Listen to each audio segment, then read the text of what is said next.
Now to our other major story. House Democrats met behind closed doors today as the party weighs whether to support President Joe Biden's re-election bid or call for him to step aside. Our Lisa Desjardins has more on the party's internal struggle. Outside the Democratic National Committee, the pressure was visible but barely voiced. A few House members were Biden forward. Joe Biden all the way. A few signaled acceptance. Joe Biden is the nominee. One openly said Biden must step aside. He just has to step down because he can't win. But many Congressman, is President Biden the right man for the job? Should the president step aside? avoided saying anything about it at all. Yes. Go Celtics.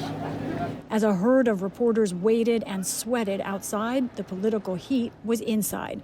Members spent nearly 2 hours on the future of the presidential ticket, including whether Biden's debate performance means he cannot win.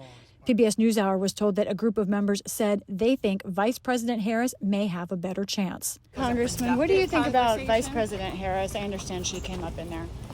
I'm sorry? Vice President Harris. And there are people that are saying maybe she's a better option. What do you think about that?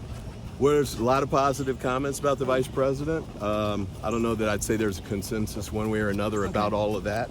But as members exited, those behind Biden stayed there. Do you think Biden will win in November? Absolutely. Stay with Papa. And those who want someone else still do. My position has not changed. But hovering over it, former President Donald Trump and Democratic concern over his agenda and the Project 2025 agenda associated with many close to him. I am not distracted by a 90-minute debate. I am focused on guarding against 90 years of harm if Project 2025 becomes a reality. Also hovering, the fact that Democrats are struggling. House Judiciary Chairman Jerry Nadler reversed his call for Biden to step aside. Do you think he's the best candidate? Yes, at this point he's the best candidate. He's the only candidate. At best, many are accepting rather than cheering for Biden. Until the president says otherwise, the assumption is he's the nominee. The majority of people who I've talked to believe that it's his decision and that he has made it very clear that he's going to be the nominee. And at this point, we've got to focus on winning. On the other side of the Capitol, Democratic senators were even more disciplined, with few answering questions, though some Biden loyalists did speak. As I've said before, I'm with Joe. Joe Biden is a great president, and he's the only guy that kicked Trump's ass in an election. But for most Democrats, far less resolve or even clarity on the next step. And how do you make this decision? This decision has not been made yet. I don't know how our leadership will handle this, but I do know that we will be making a decision, a collective decision, and then we will move forward. And Lisa joins us live now from Capitol Hill. So Lisa, we saw what lawmakers are willing to say on camera there. What are your sources telling you off camera? Democrats are in a stutter step moment. For the last day, it has been clear that President Biden has gained some momentum here at the Capitol, as there have been fewer and fewer voices coming out publicly against him.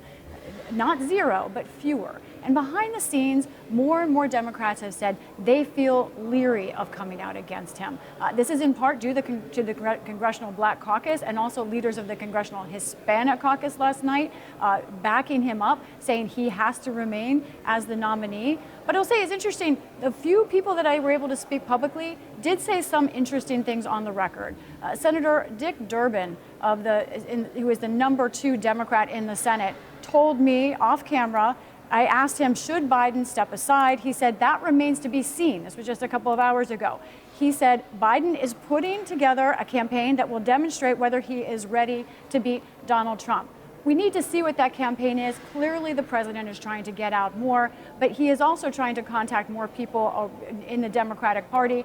Laura Barron Lopez reports that he will be meeting virtually with Democratic mayors tonight and will take their questions. But even as the Biden campaign tells me they feel things are swinging in their direction, there are others who are going the other way, like Mikey Sherrill, a representative from New Jersey, a key moderate. Someone who has potentially greater ambitions ahead is someone who came out with a statement today saying that she thinks Biden should step aside. Lisa, for those Democrats who are now calling for President Biden to step aside, what's their plan B? What do they want to see happen? There is, in fact, a plan B developing, but nearly every Democrat will say it is up to Joe Biden to step aside. They do not believe, they do not see a way to force him out. But that plan B developing is Vice President Harris. In fact, there are some that are said openly, I'm told, in today's House meeting that Harris would be better against Donald Trump than Joe Biden. That is a disagreement. Not everyone agrees on that. There are others who go even farther, saying that they would like to see Harris put on a ticket with a Midwestern governor. Some names mentioned there are Michigan's Gretchen Whitmer. Harris herself was on the campaign trail today for Biden, but she spoke a lot about Trump, which is what Democrats want to hear more of. Meanwhile, what's the latest that we're hearing today in response to all this from the White House and from the Biden campaign?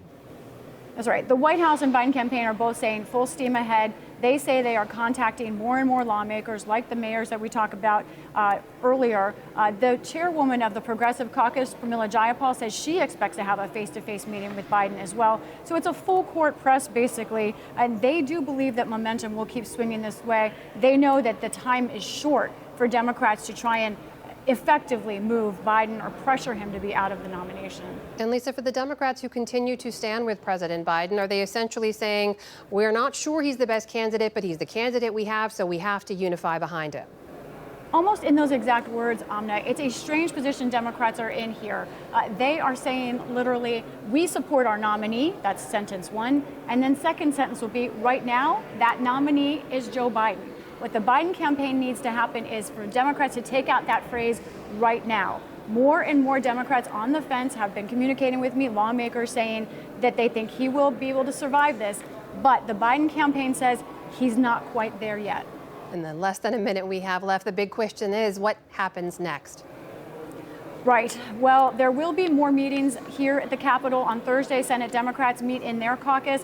But to be honest, there really is no clear way to make this decision for Democrats. They are watching every single tick on the campaign trail, everything the president and his campaign does. They are also watching other pieces of news, like, for instance, this one that happened just in the last few hours. The Cook Political Report with our own Amy Walter, friend of the NewsHour, of course, came out and said because of the environment now, they're predicting that more states are leaning Republican, moving more towards Trump. That includes 3 battleground states that were toss-ups that they now say will be lean Republican: Arizona, Georgia, and Nevada. That is something Democrats I talked to just now really are hearing and listening and worried about in terms of how they see President Biden.